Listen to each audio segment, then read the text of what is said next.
Welcome to the Autosportradio.com 2023 show. I'm your host, Don Kay, and we are coming to you from the Green Street Pub and Eatery at 911 North Green Street in Brownsburg.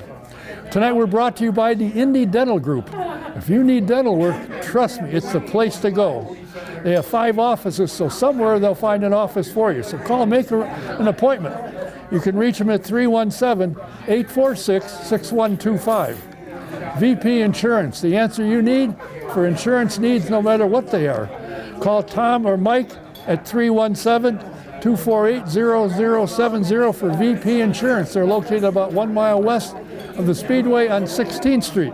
They can help you and they get good prices. It's amazing. We're also brought to you by SVRA. If you're into Trans Am racing, it's back bigger than ever. They have that. They have the vintage cars, Indy cars. They have sports cars. They have great programs. You can go to their website, svra.com, check the schedule. If there's anything going on anywhere near you, stop by. You'll be glad you did. That's the svra.com. Check out the schedule. My guest is a gentleman who made his name in racing, but that's not what he does anymore. He is known in racing circles around the world as a driver, writer, broadcaster, racing advisor, and businessman. He runs a professional services company called Motivation. I have seen videos of him, and I've heard from people that have attended his programs. He is spectacular. He ties motorsports to your business. Very interesting. So welcome, my friend, Derek Daly. Thank you. Thank you. What got you started in motorsports to begin with? I mean, they didn't have McDonald's at the time. You wanted to do something, so you decided to go race. When I was 12, I was walking home from school in a typical Irish neighborhood. My dad had a grocery store, so sold vegetables and groceries to the local neighbors. There was a green truck parked in our neighborhood with Sidney Taylor Racing written on it. And Sid Taylor was from Ireland. I'd never heard his name. His sister lived in our neighborhood. He was racing in a small village outside Dublin City called Dunboyne. My dad said, "I'll take you to see the race the next day." That day changed my life because I still to this day remember the noise, the color, the smell, everything about racing. And I went to watch this guy called Sid Taylor. I was 12 years of age, right? That was 1965.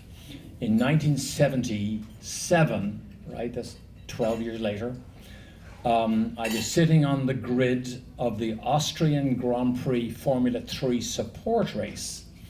I was sitting beside Nelson Piquet. We were both coming up through the junior series in Europe, and I was on the pole. As I sat there, I saw this gentleman that had a limp and a shuffle his way up to my mentor, my sponsor at the time, and he said something to him. And my sponsor came to me and said, "That guy there just said if you win this race, he'll put you in a Formula 1 car by the end of the year." I said, "What was his name?" He said, "Sid Taylor." The same guy when I was 12 years of age that I met. So it's a remarkable story how it happened and the connections all the way through.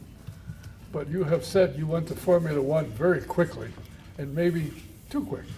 It all happened really fast.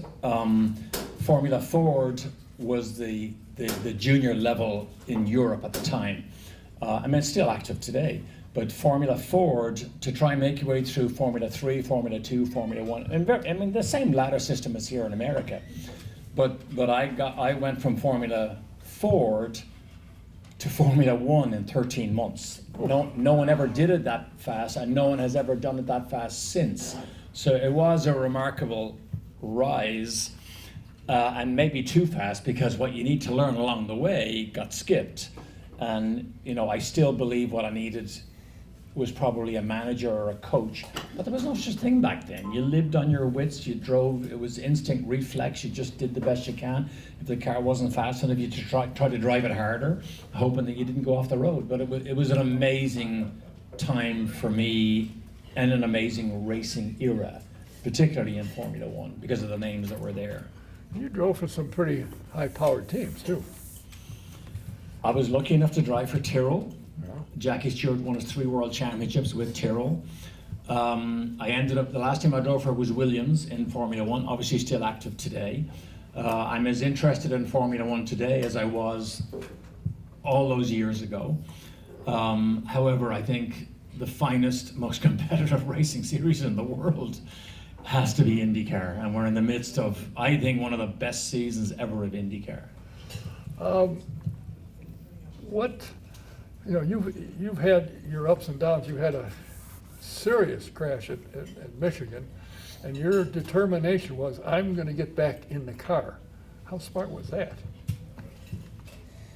So one of the occupational hazards of racing in IndyCar is if something goes wrong, and at the speeds you run, in the cars that I raced, if something goes wrong, you left a really big autograph on the wall, and the car you knew was going to explode around you. Unlike today, we didn't have the tub, the spaceship cocoon that you can survive in. The car exploded, and so when the accident happened, and things can happen. I was driving, by the way, for Tony Bettenhausen. So we all know Tony. Tony and Russ Roberts, his business partner at the time, came into my room when I was down at Methodist Hospital, and Tony says, "Are you going to race again?" And then Russ Roberts asked an even more pointed question. He says, "Why would you ever consider racing again?" And again, this whole circle of things that happen in your life.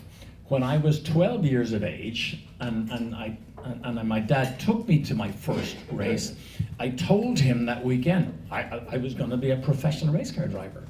I mean, for a 12-year-old in Ireland to say such a thing when we didn't even have a racetrack, it was somewhat remarkable. But my dad told me 2 things. He said, the first one was, he said, "I'll help you in every possible way with your career, as long as it's not financial help you need." And I completely understood that. And then he said, "Always remember, you'll be responsible for the legacy that you leave in the sport." I had no idea what that meant at the time. It goes over your head. And it didn't mean anything to me until I had my accident. And then I realized that I would never want the accident to be the legacy that I would leave in the sport, that forced me out of the sport. And once I understood that, I had to recover. I had to get back to racing. It was imperative that I do everything to get back into a racing car again, and then I had the option to leave on my own terms, and the legacy that you leave, whatever it is, whether it's in IndyCar, sports cars, television broadcasting, whatever it is, you now had control of the legacy again. So, it's a simple story, but it's something that, drove me to get back, do it, and then leave on my own terms. What brought you to America in the first place? I mean, you were in Formula One, supposedly the number 1 series in the world.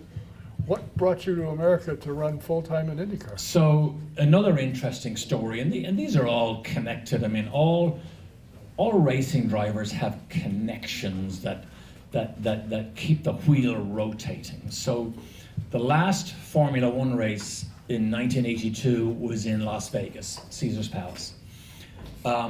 About a week after that race, I got a call out of the blue from a guy called Ted Quackenbush, who was in California, who said the last IndyCar race of the season is in Phoenix in 2 weeks. Would you like to race in it? I didn't know where Phoenix was. I'd never heard of an oval track, and I'd never physically seen an IndyCar. But there was just enough intrigue because we obviously got the Indy 500, so we knew the names, but I knew very little else about it. So I just jumped at the chance, went to Phoenix. It was Herb and Rose Weissard's team. I got into the car. It was arguably one of the worst prepared cars I'd ever seen. I sat in, put my foot on the throttle stuck open, because apparently a guy called John Paul Jr. had driven it at Road America the race before, went off the road, hit a curb, punched the tub up, and no one ever even thought to look at it or fix it or do anything about it. So I thought, okay, from Williams Formula One to Weissard IndyCar. So I thought, you know what, it's okay, we can get it fixed, and I'm here and I want to get an experience. I qualified 9th beside Johnny Rutherford. And for me, believe it or not, to look across on the grid to see Lone Star JR Johnny Rutherford, it was such a kick, because he was one of the great names: Mears, Unser, Andretti, Rutherford, And Foyt. and Foyt, all the names who influenced me, and here I was on the grid beside him. The engine happened to blow up on the very first lap. That was as far as I got. But here's the thing. People say, well, then what attracted you to the Indy 500? I had some opportunities to stay in Formula One, but I would have had to go down a team. And the Indy 500, on what it was and the speeds they ran, that was sort of a bit of an intrigue. And I found at Phoenix, from 0 to 100 miles an hour, a Formula One car is faster than an Indy car. But from 100 miles an hour to 200 miles an hour, an Indy car was way quicker than a Formula One car. And I thought, man, this thing is a kick once you get above 100 miles an hour. And that was literally the decision for me to push me enough to come to Indy, to try and do the 500 in '83, and to see where it might lead. And when I came here in '83, I only intended to do the 500. That was it. I was going to come, race, and leave. But I actually came, raced, met some people, and stayed. And I've been here ever since. Yeah. And you know, it's amazing the number of people who, had they known a week ago that you were here, they would be here. I mean, your name is still very well known in the sport, very well respected. And you haven't abandoned the sport. You were a broadcaster for many years with IndyCar, and you broadcast you've broadcast Formula One. You've done a lot of broadcasting, but now you're to my knowledge, your main thing is your motivation, not Right. motivation, motivation. Right, and the broadcasting thing also happened by accident. My accident in Michigan, because I want to say, I was in hospital for 2 months. When I got out, Provini had a private jet. The last race, IndyCar of that season, was in Las Vegas also. And I wanted to go, so I was there in a wheelchair. I did an interview with ESPN that turned into a 10-year contract. A week after I did the interview, I had a call from ESPN to see what I want to do color. I said, sure. And I had no idea what color was. I'd never heard the term color before. I wasn't familiar with American television vernacular, but they were going to pay me to talk about racing and to travel the world while I'm in recuperation. So it was an amazing situation that I fell into. And when I came back to full-time racing, I already had a career in broadcasting established, so I could do the two for the final years that I was in racing. And then as soon as I stopped racing in '92, I already had another career, which I loved. I found television broadcasting, I found the adrenaline kick almost the same as being in the car, because I could actually feel it. And I think that enthusiasm came through and allowed me to be in television broadcasting for another 24 years afterwards. 24 years. Which then led me to motivational speaking. Now, and I still do probably 8 or 10 events a year. I don't do as much as I did. I don't want to travel. I don't want to be on the road as much as I can. But the whole inspirational or motivational speaking happened by accident. With Weissard, anybody remember Desiree Wilson? Oh yeah. Desiree, when she came here to try and qualify in '83, she was my teammate. And she had a terrible car, so she didn't make the race. But she was asked to speak at the old Speedway motel at a lunch. She was so nervous, she asked me would I come with her just as a bit of moral support. So I go, we sit there, she gets up and she starts to tell her story. I'm Desiree Wilson, I'm from South Africa. My dad bought a go-kart, we bought a van, we traveled, we stole stuff and broke stuff and crashed stuff. And I'm listening to her and I'm thinking, well, my story's better than that. And so she got a great round of applause. And as she sat down, I was asked, Derek, would you like to say something? And now, I consider myself a shy boy from Dublin. If anybody ever asked me anything when I was in school, I would go completely blank, gray, nervous, red-faced. I wasn't a people person at all. And for some reason, when they said, over at the Speedway Motel, would you like to say something? I said, yeah. I got up, it was the very first time I told some of the stories that we're discussing now. Everybody loved to hear them. I got a great round of applause, and something in the back of my head clicked and said, you know what? It was interesting to tell some of the story, because when the story happens around yourself, you don't appreciate it or consider it to be significant. But when you begin to relay it to other people, they find it fascinating because they never lived it. And then you allow them to touch it a little bit. And then somebody else asked me, well, would you speak at our luncheon? Oh, okay. And then somebody else said, well, what if we paid you to speak? Pay me to speak?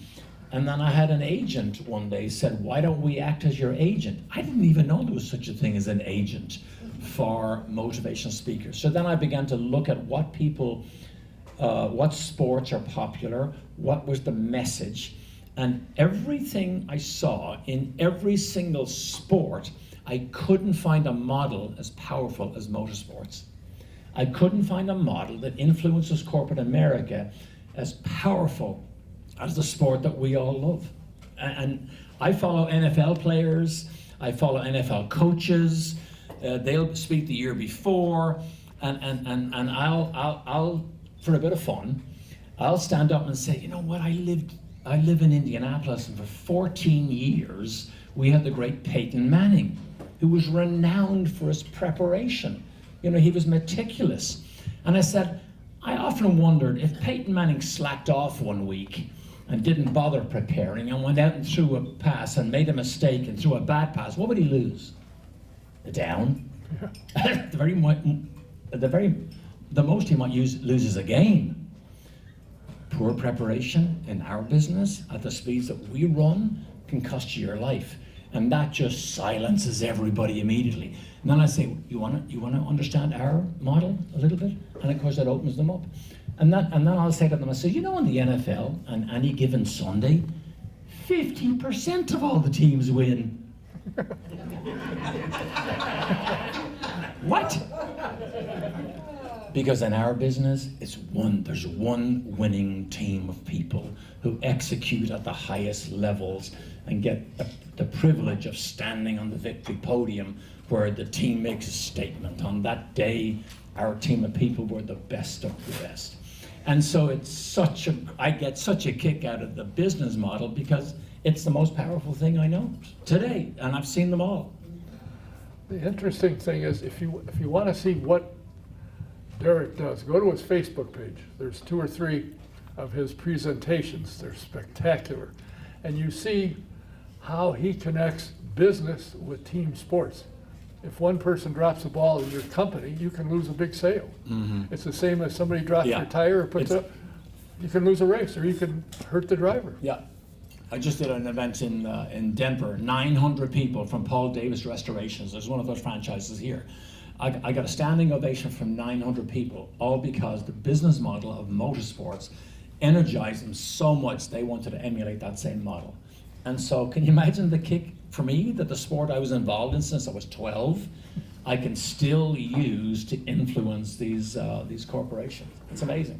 And when you think about it, the teamwork required to be a winning team is the same thing you need in a company. Everybody's got to work together. They got to help each other. They got to do their job so that this guy can do his or gal. Right, but you can't talk about it. You have to do it. Right. You have to learn how to do it. You have to learn the mindset. And you know, people corporations, I don't want to get too deep into this, but everybody talks about a culture. You know, a culture, you have the right culture.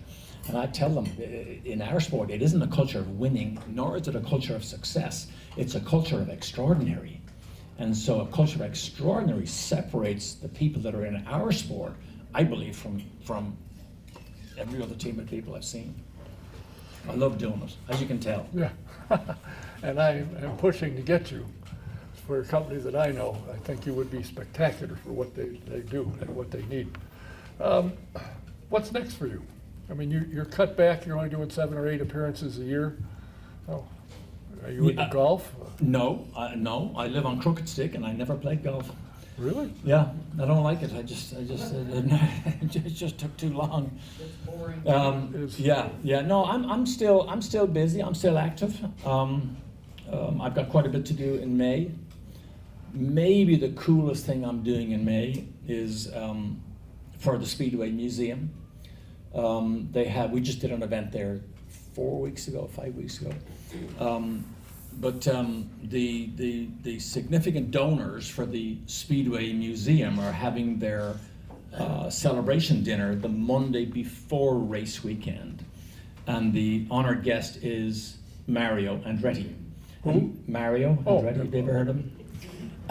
And so this really gave me a kick because Mario was asked who he would like to do the interview with him at the dinner. And he said me. So I love that the legend of our sport, out of all the people he could have picked, the legend of our sport, you know, would pick me to go on stage with him, because Mario does not like going on stage. He doesn't like having to prepare things, but he's great on Q&A. He's great when you lead him to the stories. And I've done events with him before, so he's pretty comfortable with me. So that's a kick for me to think that I can still do stuff like that with a legend like that. I had him on Autosport at McGilvery's. He came in one night.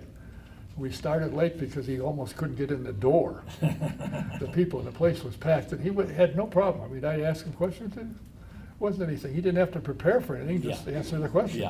Yeah. That's the only thing I could do is ask questions. I'm not too slick other than that. Mm-hmm.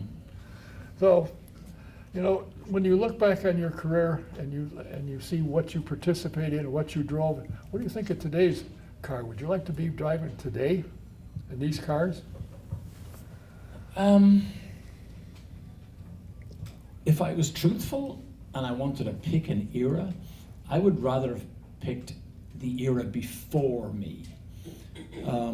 The Cobra era, the GT40 era, the era where it was more of a slip and slide. I was never a fan of the huge downforce that the cars are able to generate, and that's what they can do today. That's why the speeds are so impressive. But if I was to pick an era, I would have preferred an earlier era, even than the one that I enjoyed, that I raced in. You have one son who is a world champion jet skier, and you have another son who goes out around the track in a race car, putting his life out there. What do you think when you see Connor out running 225, 230 miles an hour? I mean, I enjoy it because he enjoys it. I know how difficult it is, and people ask, are you afraid? And I say no, which I'm not afraid, and you don't think you're afraid until something happens. And then when your heart skips a beat, you realize you are actually emotionally engaged, and you are probably afraid, even if you don't admit it. Because no matter how good the cars are, and they are the safest racing cars in the world, without a doubt. But still, at the speeds that we run, anything can still happen. And as we go forward, anything will happen. Just because Daly does an amazing job at updating the safety features of the car, it's still a very dangerous sport, which quite frankly is what attracts a lot of us to the sport, because if the consequences weren't what they are, maybe we wouldn't appreciate what drivers do when they put these things on the limit, which is what attracts us to it in the first place. It's the sound, the noise, the speed, it's everything. And I think what's impressed me over the years, because I had Connor on the program early on, and I had to, get a can opener and pry answers out of him. Not anymore. He's very well spoken, and he's got a huge number of fans. Good grief. And I know that he can't wait, because this is the place that he loves most of all. He loves it at the Speedway.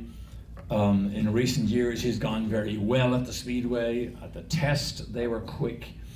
They've had a terrible season so far, but for whatever reason, they build very good Speedway cars. So we'll just wait and see how it unfolds and see what the results are. Will you be there in pit row? I will be there. In pit lane? No, I go up on the old F1 suites on top in the grandstands up there, radio on, by myself. I don't want to talk to anybody, and just watch the big screen, watch turn 4, front straight 1, and I can see them out of turn 2, and just stay there for the day. You bring soda pop with you? Not necessarily, but okay, maybe.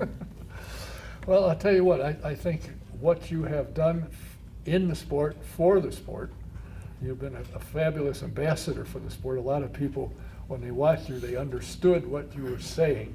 And a lot of times you hear some of the jargon, which the announcer understands, but the fans don't necessarily. Mm-hmm. And I know Scott Goodyear got yelled at a lot because he'd explain what understeer, oversteer, and all that kind of stuff.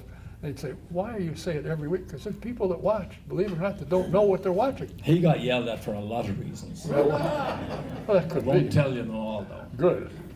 But he only lasted 15 years, poor guy, or 17 years, I guess it was. Or that was you, 17, he's 15. Yeah. Well, I appreciate your time. I know you're here to be busy. Your niece is here, and I hope to talk to her. She's got into young girls and explaining to them what karting is to get them interested in the sport, because women can get in. There's nothing that says you can't, but you Right. got to get their interest in it. Right. In fact, there's somebody that changes an inside front tire for one of the teams, a gal that I just happened to notice at Birmingham. I can't remember the team because it surprised me. So people here may come back when my niece Nikki is here. My niece Nikki is my brother's daughter. Obviously grew up in the sport, became an Olympic athlete, just played for Ireland in field hockey in Tokyo at the last Olympics, also won a World Cup silver medal. But her passion is motorsports. And so in her spare time, she went to the Cranfield Institute in England and got her motorsports engineering master's degree. Ooh. And became a data engineer for Juncos. But at all times, she would go to the races, look around, and realize there's not many women involved in this. So it became a passion of hers to try and create a program that would attract more girls and give them a hands-on feel for what goes on. So she created a program called Formula Female. And in Ireland, she took 1,700 young girls between ages of 12 to 14, put them into go-kart teams, gave them hands-on feel, and hoping to interest them in STEM education. And now she's actually taken the program to America. So Indy is her first stop. She had 50 people at the Daly factory today, young girls from Indiana who've never touched motorsports before, who are now realizing I could be a driver. If I don't want to be a driver, I could be an engineer. I could be in hospitality. I could be a mechanic. I could do all sorts of stuff. So she's got a fascinating story, and I think her timing is good to try and promote and do what she's doing. Well, I look forward to hooking up with her. Yeah. And getting her in the next 2 programs. Our next program is the 16th, and the following week on the 23rd. So one of those 2 dates you'll show. And I'm trying to put together a female program, all females.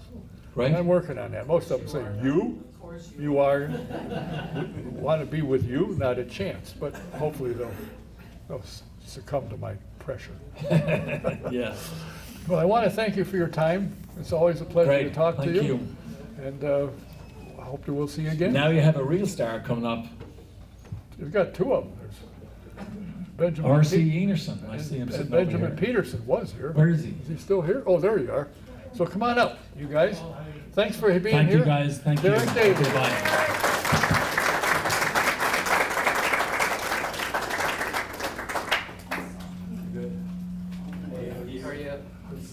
Likewise.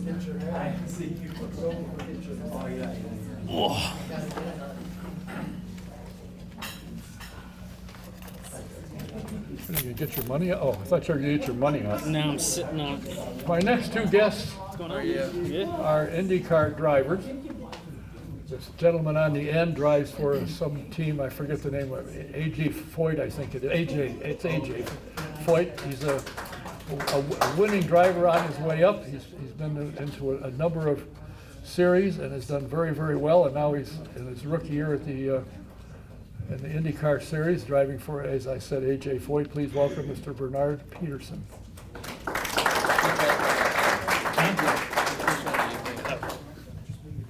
Oh, Oh, okay. yeah, There we move go. in the middle. Oh, copy that. And sitting next to me is the 34th entrant. Not the 34th car, the 34th entrant in this year's 500. He has been around and has done well in every series he's ever been in. Now he's a driver coach for he and his dad have a racing school, a Lucas Oil driving school, so he's in the seat quite frequently. And he's here to qualify for the 107th running of the Indianapolis 500. There's been a lot of talk about him entering, and he's here. He's here to tell us about it. Please welcome R.C. Enerson. Benjamin, what got you into motorsports? Why did you end up driving race cars? It's a great question. My mom's side of the family was motocross. Keep in mind, I'm originally from Denmark. My whole family's from there. My dad's side was car racing, but nobody had pursued it at this level for sure. Nothing at a professional level. And we joke, my mom brought me to a racetrack in Denmark when I was only 6 weeks old, because she had to be there for some level of support, but she couldn't just leave me at home. And you remember it well, of course. I don't remember it, but it's we kind of joke that it started then, but the passion in the family has been there since then. And what do they say? Now, do your family live here, or are you the only one living in America? Yeah, it's so I grew up in Denmark, or was born there. Then when I was 4, moved to Seattle. That's where I grew up. Moved here to Indianapolis a year and a half ago. So I raced in Indy Lights last year and the year before that, and then being a rookie this year in IndyCar. But I moved here to Indianapolis when I was in Indy Lights, because it's everything IndyCar is here. It's the place to be, and I love it here. I'm very happy. This is my life, and this is the place to be for that. So I'm very happy. Are people recognizing you as you move about today? Some people say, "Oh, I know you." Occasionally, yeah. It'll get worse or better. I don't see it as being worse. No, People are very friendly.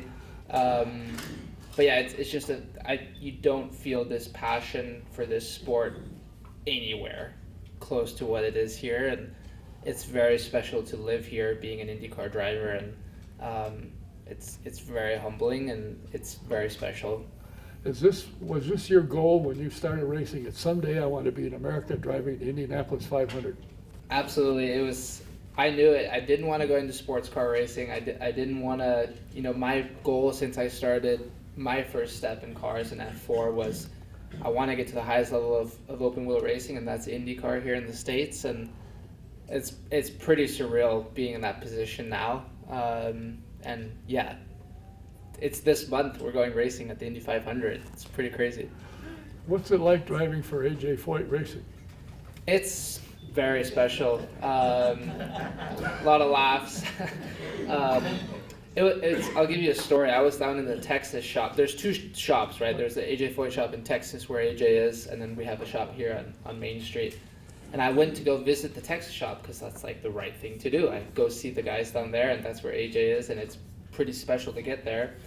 And I get there, and like I had been warned it was kind of a ranch style shop, and I get there and I'm like, my phone is like, "You have arrived," and I'm like, "This does not look right." And then I'm like looking, and then I happen to see one of our team shirts on this kind of farm-looking place. I'm like, well, this is it. And as soon as I walked in there, it's very disguised, but as soon as you walk in, you get the vibe that, okay, this is a special place. And AJ just had a new pacemaker installed not too long ago.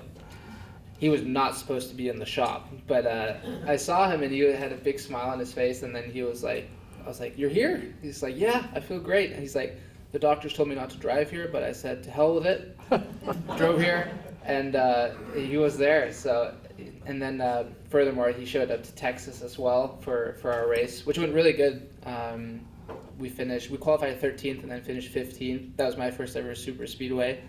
But yeah, and then he will obviously be here for this month for the 500, so it's very special. Mr. Enerson, also known to some of your competitors as Dickie C. Yep. That's actually Derek's son Connor's fault. Yeah, I know. Yeah, he started that, and I picked up on it every so often. Your career, how did you start? I know your dad is gung-ho for racing. Did he race early on in his life, or how did he get so involved and want to be so involved in racing, motorsports? Well, I don't think he really wanted to get involved until I did. But he grew up in Indianapolis, so he's been going to 500 since the 70s, 60s, 70s. So, and he's always been a fan of it. He's always been going to it. But he moved to Florida 30 years ago. Then they had my sister, then they had me, and I was just a diehard fan. I mean, my first Indy 500 was when I was 3, and then just kind of watched anything racing on TV. NASCAR didn't really matter. I had a million of those Hot Wheels cars, the boxes of them. I had probably a couple hundred of them. And my mom had been driving a little bit by our house and was like, hey, there's this, he likes racing so much, and there's this dirt oval track called Dirt Devils right over here. You should get him a go-kart and go try that out. And my dad's like, that's a good idea. But he's like, but I'm from Indianapolis. If he's racing on asphalt. So we ended up getting a go-kart from Comic Kart Sales, and started racing at 4, and finally entered my first legal race at 5, and just kind of grew up karting. While I was still karting, he started an Indy Lights team. It only ran for like a year, full-time. 2008, perfect time to start a racing team. But yeah, then did a couple one-offs with the team for 2009, 2010, but ultimately I ended up getting into cars when I was 12 and 13 years old, so kind of made that whole move into the car scene pretty early and did the whole ladder series to IndyCar.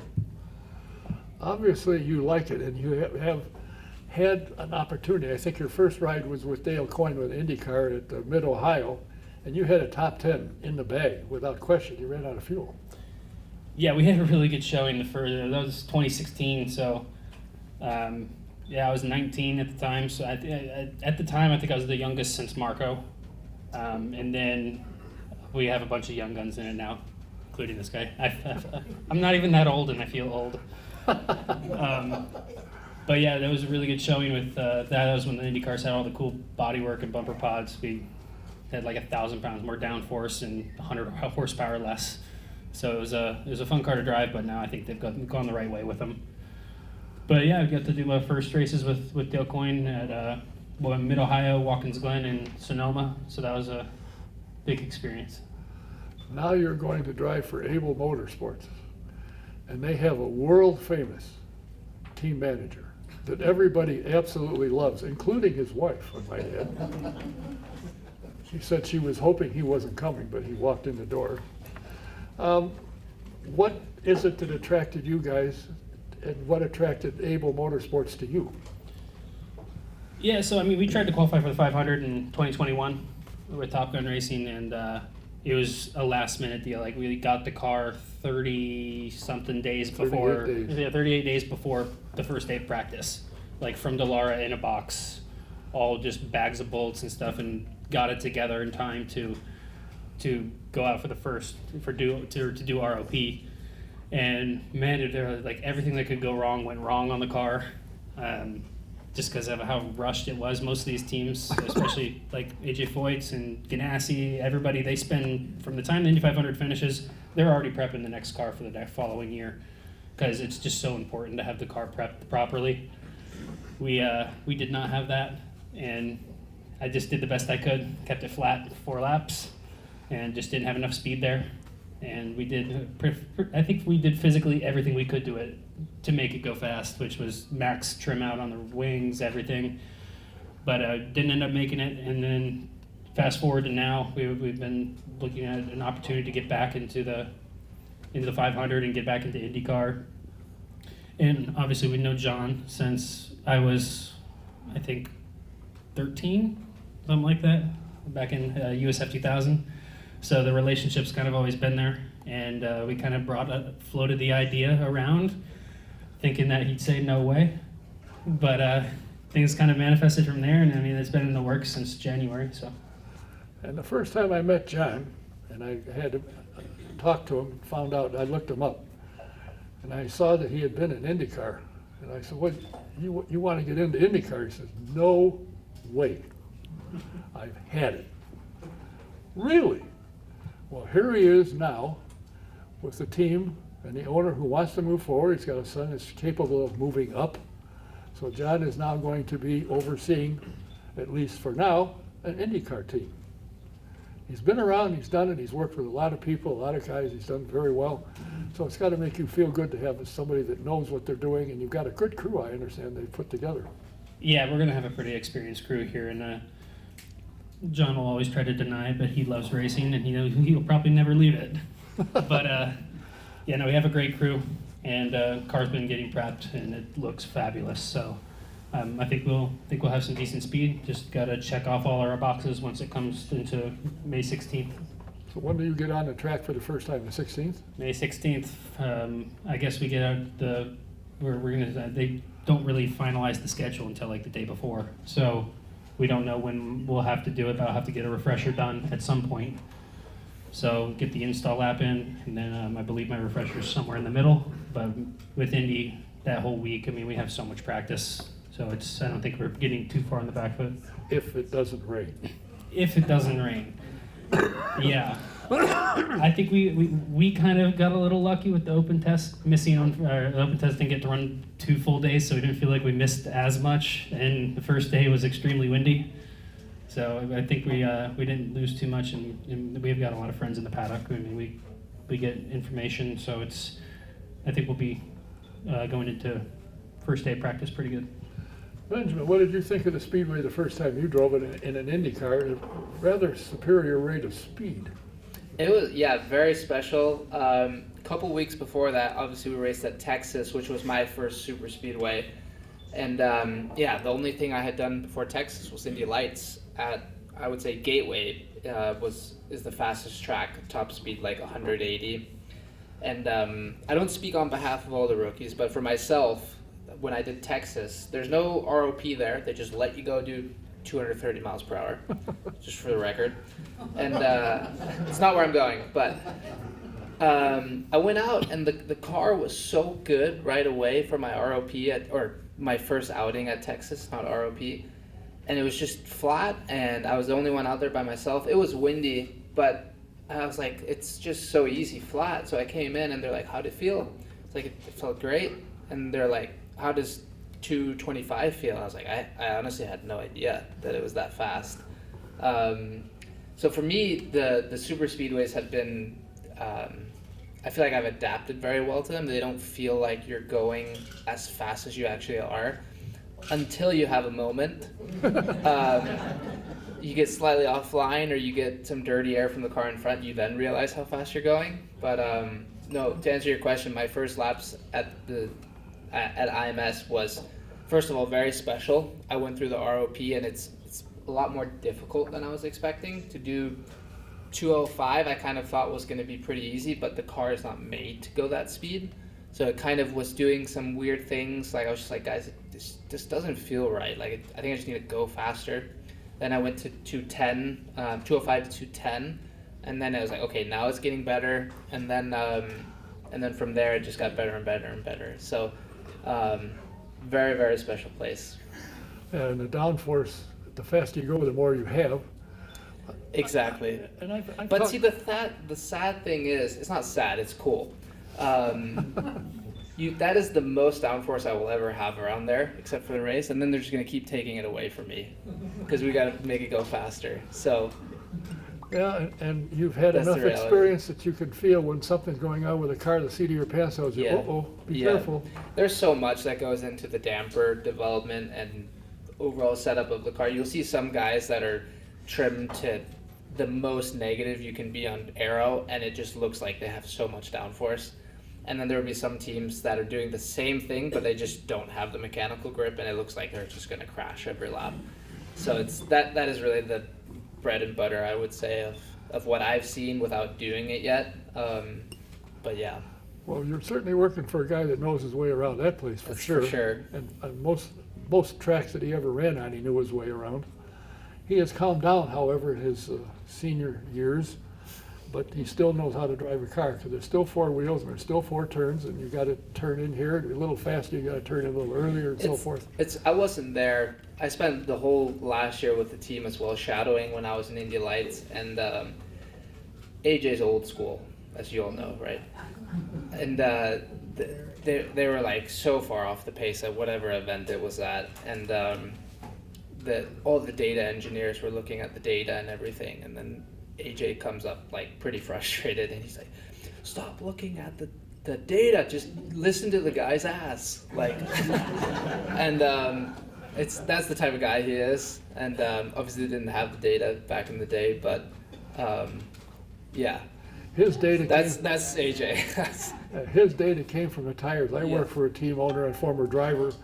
First thing he did when he pulled in is he measured the temperature in the tires. Then he talked to the driver, and if the driver told him what the tires did, they were set. Yeah, If he didn't match what the tires told him, uh-oh, we got trouble.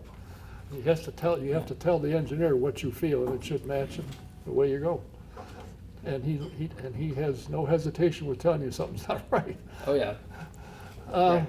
Did you find, both of you, because you both drove Indy Lights cars, most of the guys I've talked to have come from Lights to Indy cars, so Indy car's easier to drive than a Lights car. I mean, yeah, I drove the Lights car last year, and since then they've gone to a new tire, which has a lot more grip. But for sure, the Indy car just has so much grip, relatively speaking. Pretty different to drive, I would say. The Lights car it slides so much by itself, but you have a certain amount of downforce to make up for it. Whereas the Indy car doesn't slide as much, and it has downforce, so it gives a lot more this feeling of just being planted. Carbon brakes, much more horsepower, but it just does everything so much better in a way. So it's relatively easy to drive, but to get everything out of it is still pretty difficult, as with any car. But yeah. Yeah, I never got to drive on the Firestones either. I mean, I did it all on the Coopers, and the thing just doesn't have any grip to begin with, so you're just constantly sliding around. Where the IndyCar is completely planted. I mean, my first time jumping in the IndyCar was with lower horsepower and more downforce. It's like turn 1 at Mid-Ohio was flat in qualifying on reds. And they would have the giant wheels in the car just to get leverage to turn the car, because it was just so difficult to turn it.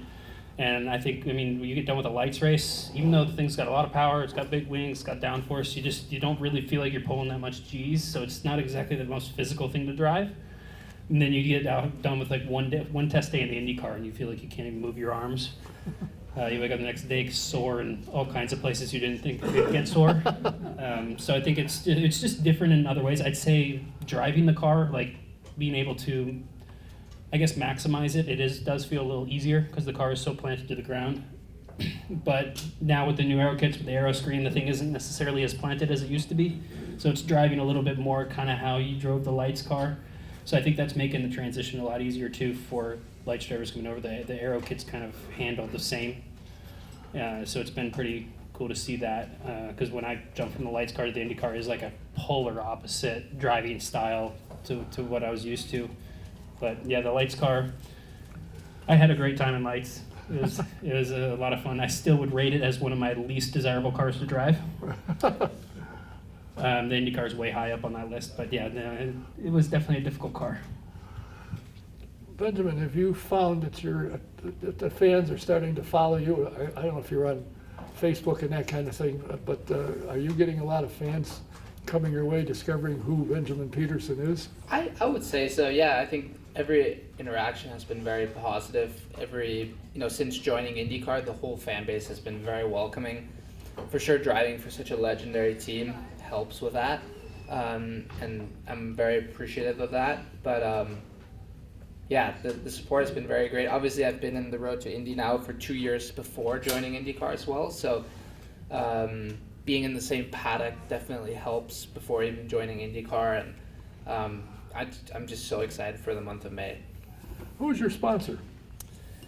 Multiple. There's, we have personal sponsors from, for me, I have a lot of wealth management companies helping me, Ameriprise Financial, Calibri Capital. We have, I'm sure RC does as well, gear sponsorships or helmets. I'll be doing a special helmet for the 500, multiple special helmets here. So many different companies that help in different regards.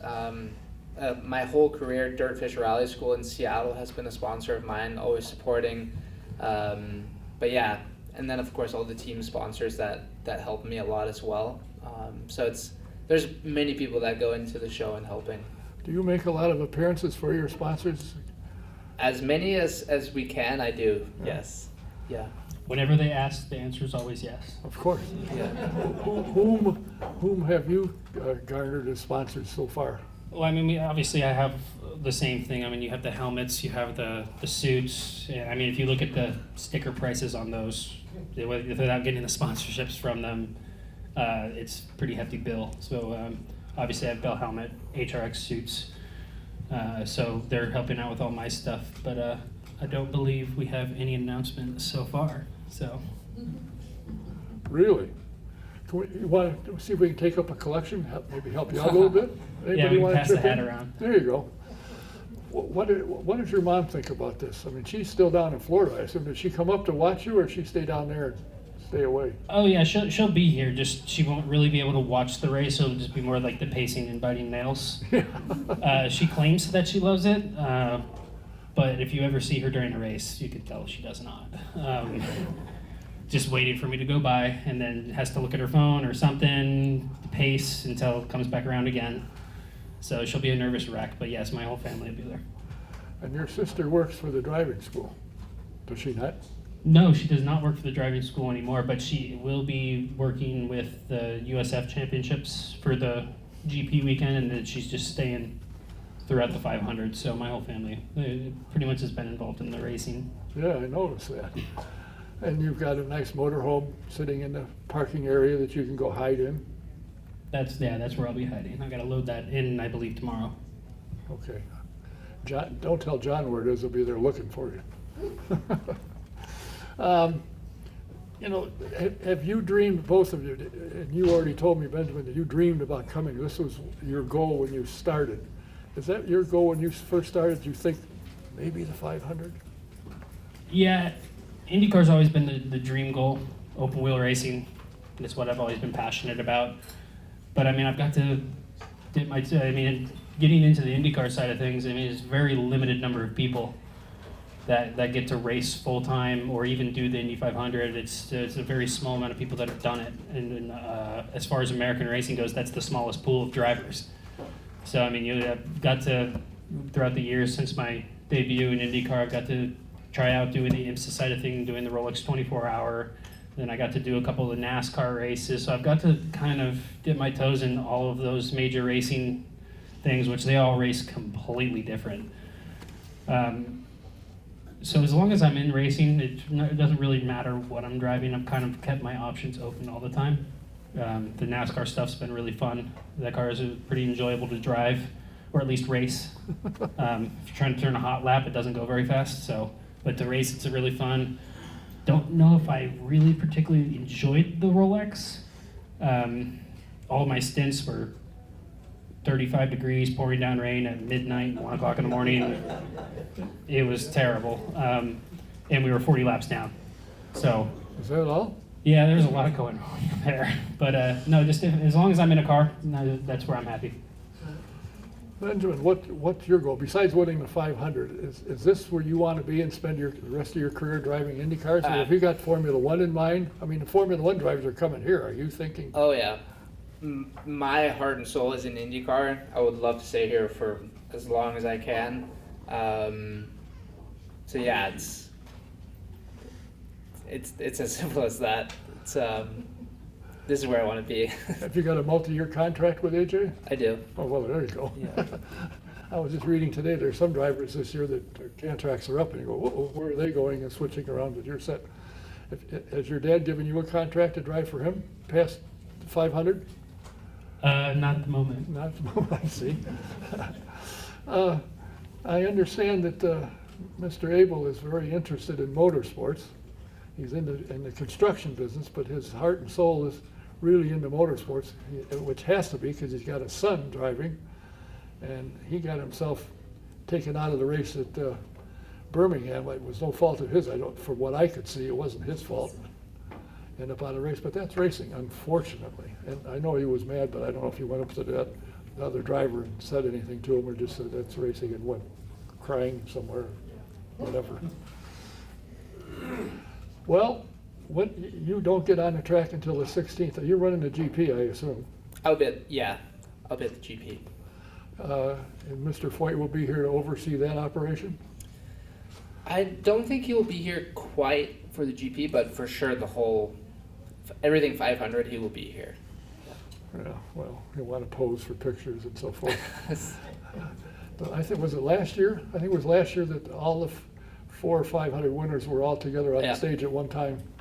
And fortunately, when Al Sr. came down, he came over and said hello. So it was the last time I talked to him before he passed away, which is sad to lose one, but there's another one. So there's still 4 winners. And you're going to try and make sure that somebody doesn't survive to 5. You're going to try and beat them out, I'm assuming.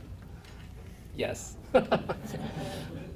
To say that you RC are looking forward to getting in the car, getting strapped in and doing your refresher would be, the dumbest thing I could possibly say. You can't wait, I'm sure, to get in the car. Yeah, of course. I mean, I've been out of the car now for a while, so everybody's always asks, they're like, well, if you've been out of the car for so long, like, how can you just jump back in and kind of get right back up at a pace? And I was like, well, it's the same way, I'm sure Ben can attest it to. Even when you just get into an off season's over, you get that 2-month blackout period or whatever it is where you can't test.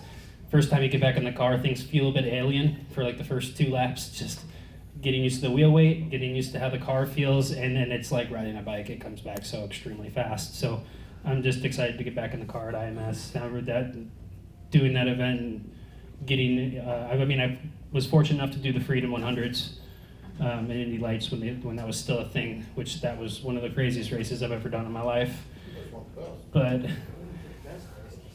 so those are pretty awesome, and so it wasn't my first time getting on the speedway in an Indy car. I'd had the chance to do 2 Freedom 100s, tire testing there in the Indy Lights car. So it's been getting back to the speedway is always a good time.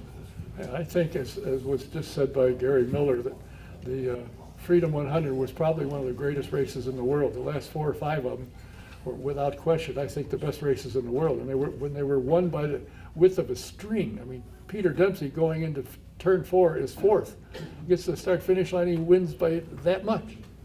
Amazing. Yeah, I think Carb Day isn't exactly as packed as it used to be without that race there. But yeah, no, I would love to see that race come back, but I don't know if it ever will. But it was always 4 wide, 3 wide. Throughout the corners, you didn't have to worry about marbles on the outside, anything like that. That car had so much grip because it just wasn't going quick enough for how big that track is. So you could just run 3 wide, no problem. And it was just a big draft battle. I mean, it was like a chess match, really. You're trying to think 4 laps ahead. It was a good time. Well, I want to wish both you guys nothing but the best. Benjamin, I certainly hope that as the month goes on, your fan base will build. You get more people knocking on your door for pictures and autographs, which you already had tonight already, somebody wanting your autograph. And RC, I have noticed when you put out something, it's May, you've had a lot of responses, and since I said that the 2 of you guys were coming, I got a lot of response about that. Some people said, geez, I wish I didn't know you were doing it on this weekend, because I got something, or this weekday, and I got something to do, but they'll be watching. We'll be watching both of you. Good luck to both of you.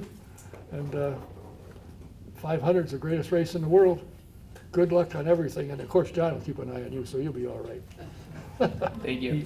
Thank you. Benjamin Pederson and R.C. Enerson. Next week, we'll be here next the 16th of May, followed by the 23rd. I'm working on some guests for the 16th. I haven't got them buttoned down yet, but I will certainly do my best to do that and announce it as quickly as possible. So keep us in mind, mark your calendar 16 and 23. Until next time, Don Kay say thanks for being here, thanks for watching. We'll see you again.